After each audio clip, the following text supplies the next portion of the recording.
6 months of current abstinence. So everyone, except the speaker, should double check to make sure that they're muted. Again, phone is *6, or you have your mute button. Our speaker tonight is Tom Gay. Welcome, Tom. Looking forward to it. After 15 minutes, our timer, Joe, will give you a gentle reminder somehow, 5 minutes before the 20-minute time limit. And just to verify, Tom, can we record just your voice to post it on YouTube? Yes, that is fine. I'm going to start the recording. Okay, and just a moment, please make sure that you're unmuted. And if you like, you can switch to gallery view after our Zoom co-host spotlights you. All right. Recording in progress. Hey, my name is Tom, and I am a compulsive overeater. And when I first joined Overeaters Anonymous 14 years ago, my peak weight was 266 pounds. And at the OA meetings, I heard people introduce themselves as compulsive overeaters. They would say, "Hi, my name is so-and-so, I'm a compulsive overeater." And people would introduce themselves this way without any hesitancy or any sign of embarrassment. But I could not refer to myself that way, because to me, that label of compulsive overeater sounded terrible, sounded like a terrible thing. When I heard the words compulsive overeater, I thought of a monster such as Godzilla, who was marching and destroying the city of Tokyo and in search of anything and everything to eat and devour. And that was kind of an image that I might have come up with, thinking about what is this compulsive overeater? And I would not refer to myself that way. It took a little bit of time for me to get there. I experienced some success in OA, that initial go around. And after some success, I was convinced that I was now in control. And I parted ways with Overeaters Anonymous because I had my newfound control. And my newfound control did not lead to a life of happiness. And instead, it led to more pain and suffering and more extra weight on my body. But I needed to leave OA and go and find my powerlessness. And years later, when I found my powerlessness, I went back to OA. So I am 5'9". And when I came back to OA a few years ago, my new peak weight was now 280 pounds.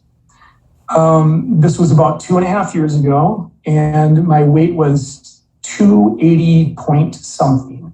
And I don't remember the exact tenths of a pound, but I do remember finally mustering up the courage to step on the scale and the courage to look down at the number on the scale and then to see that it was over 280. And then I experienced like this sinking feeling, and then I think I cursed, and then I let out a sigh of relief. And then once again, I accepted that I was defeated, that I was powerless over food, and that I was going back to step one and going back to OA. And it was almost like moving through all 5 stages of grief within a few seconds, up to the stage of acceptance. And I learned to say aloud that I was a compulsive overeater and to accept it because it was a fact. Instead of thinking, I cannot possibly like myself if I'm a compulsive overeater. Instead of thinking that, I realized that accepting and embracing the fact that I was a compulsive overeater was the key to loving who I am. And currently, I have 2 years of vague abstinence and over 6 months of well-defined abstinence. And I'm going to explain the difference for myself a little bit later on. But my current weight, my weight today is 207 pounds. So I'm down 73 pounds from my peak weight of 2.5 years ago. And I'm down 44 pounds in the last 6 months since February. And currently I would need to lose another 39 pounds in order to have a healthy BMI.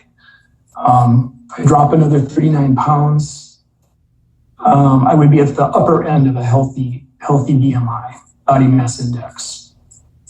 And so how did I get to this point where I am now?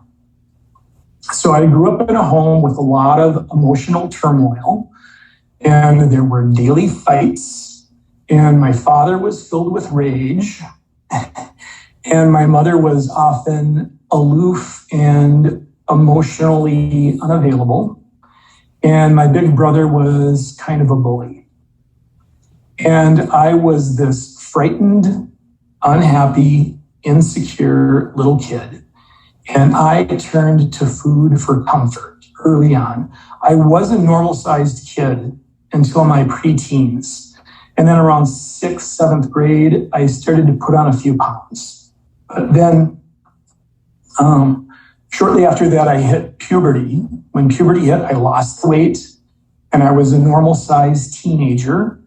And I was pretty much a normal size until my late 20s. And my metabolism started slowing down, and each year I'd put on more and more pounds. And, year after year, I still turned to food to cope. I had been this frightened, insecure little kid who grew up into a frightened, insecure adult. I did not trust people. I did not like myself. But I always looked forward to my next meal and my next snack. Just give me plenty of tasty food and somehow I will get by. And that's how I got by in life. My weight kept increasing and my food obsessions and obsessive behaviors kept increasing and escalating. I would hit the drive-through fast food restaurants. I would hit the gas stations looking for junk food. And I remember over a period of time hitting the bakery section every single day during my drive home from work, many, many work days in a row, week after week, stop at the bakery on my way home. And occasionally the clerks in the restaurants and the stores, they would comment on my food selections, which was just, it was always a humiliating experience. I hated being called out on my behavior. I hated having my picture taken. I hated looking in the mirror.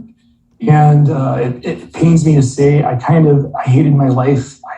I kind of hated myself. I was miserable. But I did find my way back to recovery. And how did I do that? I've been asked the question at OA meetings in the past. How did you do it? Tell us how you did it. And my concise response to that question is, I did not do it. I didn't do a darn thing. In fact, I did pretty much the opposite. I stopped doing things. I stopped managing. I stopped scheming. I stopped negotiating. I stopped bargaining. Like another one of the 5 stages of grief, I moved through the bargaining stage and I surrendered. And so I do claim a degree of continuous abstinence for more than 2 years, since July 20th of 2019. But my abstinence was not well defined. Now, according to OA literature, abstinence is defined as the action of refraining from compulsive eating and compulsive food behaviors while working towards or maintaining a healthy body weight. And I thought to myself, what the hell does that mean? That definition does not work for me. It doesn't. It is too vague. It is too light and fluffy. It's almost like saying abstinence is defined as being abstinent. So I followed that vague definition to the best of my ability at the time. And I had a food plan that I followed that was not ideal. And I called my sponsor regularly, and I attended meetings fairly regularly, and I lost some weight, but I also plateaued. And, I had this blurry definition of abstinence, and so I feel like I had this blurry recovery. And eventually I was in a situation where I had to get a new sponsor. I didn't want a new sponsor. It wasn't my decision, but it turned out to be a good thing. As I worked with the new sponsor, he gave me an assignment to define my abstinence and to sharpen the definition that OA has given us, to give the abstinence some detail and some gravitas. And so now, according to my accepted definition of abstinence for myself, I take a snapshot of everything I eat and I send the images to my sponsor every day. And the first couple of months I did this, I made some exceptions. I said, I don't have to take a picture of this. I don't have to take a picture of that. After a few months, I got rid of those exceptions because I realized in hindsight, I was bargaining again. I was saying, I have got some degree of control. I've got some bargaining chips. And so I surrendered some more control and I stopped bargaining and things got even better. And my only exception now is non-caloric beverages like water and black coffee. If it's black coffee, I don't take a picture of that. If it has half and half in it, I take a picture of the half and half. I send all my food photos to my sponsor at the end of the day, every day. And I know this more specific definition of abstinence won't work for everybody because we all have our own food plans. We all have our own higher power. We all have our own experience with abstinence, but I think it works for me because it keeps me honest. If I simply tell my sponsor what I plan, just tell my sponsor what I plan to eat or what I ate the past 24 hours, it seems as though I'm starting to tell him stories. I embellish, I exaggerate, I minimize, I omit some details, and before you know it, I'm hiding food. And I've come to believe that it's better to eat an entire pizza and admit it than to eat only one slice and hide it. And I see how this happens with me and I start lying about food. And so for me, the photographs don't lie. Honesty has been one of the toughest hurdles for me. I really did not want to be honest with food. I had to work to surrender and let it go. But when I finally let go of that piece of control, it was very, very freeing. And so I'm watching the time here. Years ago, I took my first crack at the steps. I was initially hesitant to take the steps. I didn't like the language of the steps. I didn't see how they could possibly work. Once I got past the old-fashioned language of the steps, I began liking the Big Book of Alcoholics Anonymous. I love the Big Book of Alcoholics Anonymous. I'm not a member of AA, but I consider myself at least a friend of Bill W. Today, I am good with step one. I am better off each day if I can admit my powerlessness and know it and feel it and sit with my powerlessness for just a minute and feel that acceptance and take a deep breath and hope and pray that I will feel the same powerlessness tomorrow, the next day. Steps 2 and 3 are about faith and trust in higher power, and those have been very challenging steps for me in the past. It has taken years to get where I am now. First, I got hung up on the word God. Then I got hung up on the concept of turning my entire will and my entire life over to God. And then I got hung up on the word understand. I argued with steps 2 and 3. And I thought, understand? Who can possibly understand God? But now I realize it's not this instantaneous, one time only, turn my will over and my life over and be done with it. It's not like that. It's 5 minutes, I think. Thank you. Step 3 for me is really just about making a decision. I can do it every single day. I can say, okay, today, once again, I make the decision to surrender. Today, I renew my decision to turn my will and my life over to the care of my higher power. Steps 4 and 5, they really weren't a big deal for me, taking inventory and admitting my character defects, because it's always been easy for me to beat myself up. I always felt that somehow everything was my fault. My self-esteem was always terrible. And so now when I revisit steps 4 and 5, I include assets. I ask myself, what the heck is right with me? And in my personal opinion, I encourage others to look at their own assets too. Steps 6, 7, 8, and 9 have been a lot trickier, especially step number 9. I was never sure how to work step 9. I'm still not sure, because I am a lifelong chronic isolator. I am afraid of conflict. I'm afraid of people. I'm afraid of relationships. And before a person can repair their damaged relationships, they have to have relationships. So, I didn't punch anyone in the face. I didn't insult people. I didn't steal people's money. Who the heck am I going to make these amends to? And, I came to realize or believe for myself, my amends are about showing up in the world, coming out of hiding, connecting, daring to have relationships. I'm still working on it. That's step 9 for me. Step 10, I love. I review my day regularly, take that daily inventory, write down my thoughts. I check in with my emotions. What are my motivations today? Am I motivated by fear? Am I motivated by love and kindness? Step 11, prayer and meditation. I was resistant for a long time, especially to prayer. Now, somehow, I am doing prayerful journaling every night, or almost every night. How? I don't know, but I'm doing it, and I like it. And step 12, carry the message. Yes, I carry the message. So my program has helped me with a lot of things. It helps me solve all sorts of problems. It helps me turn over my problems.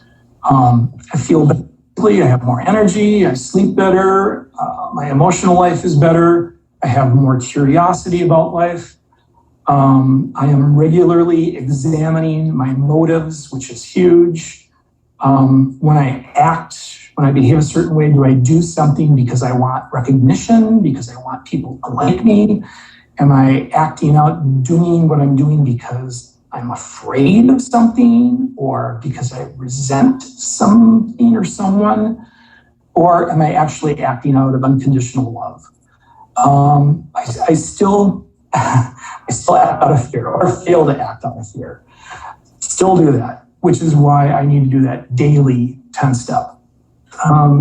New problems. I think I'm just about out of time, a couple minutes here, but a few new problems. I've got some wardrobe problems. I've got a lot of baggy clothes right now. I've got some excess hanging skin.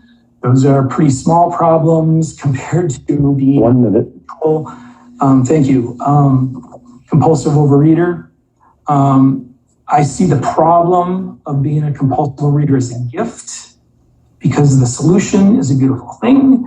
And you can't have the solution unless you first have a problem. The problem and the solution are like two sides of the same coin for me. I do my best to stay focused on the solution side of that coin. Very important to stay focused on the solution. So that's what I do. That's what feels like abstinence to me. It feels like recovery. My program's going better than I could have imagined. It's one day at a time. It's what works for me. It might not work tomorrow. My program might change. My food plan might change. My life, my world might change, but I have today. So thanks. I'll pass. Thanks, Tom. Would you like to share your phone number